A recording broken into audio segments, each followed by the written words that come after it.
Муса ал жерден кетти. Анан ал кайнатасы Итрого келип мындай деди: "Мен кетейин, Мисирдеги бир туугандарыма кайра барайын. Алар тирүү бекен көрүп келейин." Итро Мусага тынчтык менен бара бер деди. Мидиан жеринде Теңир Мусага: "Жөнө, Мисирге кайра бар, анткени сени издегендердин баары өлүшкөн" деди. Ошондо Муса аялы менен уулдарын эшекке мингизип Мисир жерине жөнөп кетти.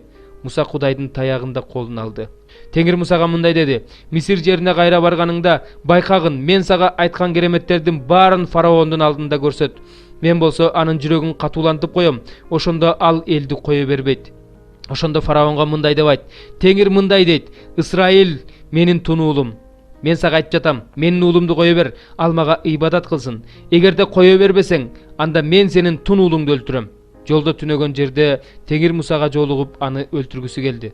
Ошондо Сипор таш бычак алып, уулунун сүннөтүн кесип, Мусанын бутунун алдына таштады да: "Эми сен менин кан күйөөмсүң" деди. Ошондо Теңир андан кетти. Сипор ага сүннөткө отургузуу аркылуу "Сен менин кан күйөөмсүң" деди.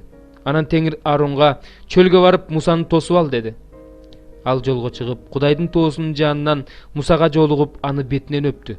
Муса Ааронго өзү жиберген Теңирдин бардык сөздөрүн, ал осуят кылган бардык кереметтер жөнүндө айтып берди. Анан Муса Аарон менен барып, Исраил уулдарынын бардык аксакалдарын чогултту. Аарон аларга Теңирдин Мусага айткан сөздөрүнүн баарын айтып берди. Муса болсо элдин алдында кереметтерди көрсөттү.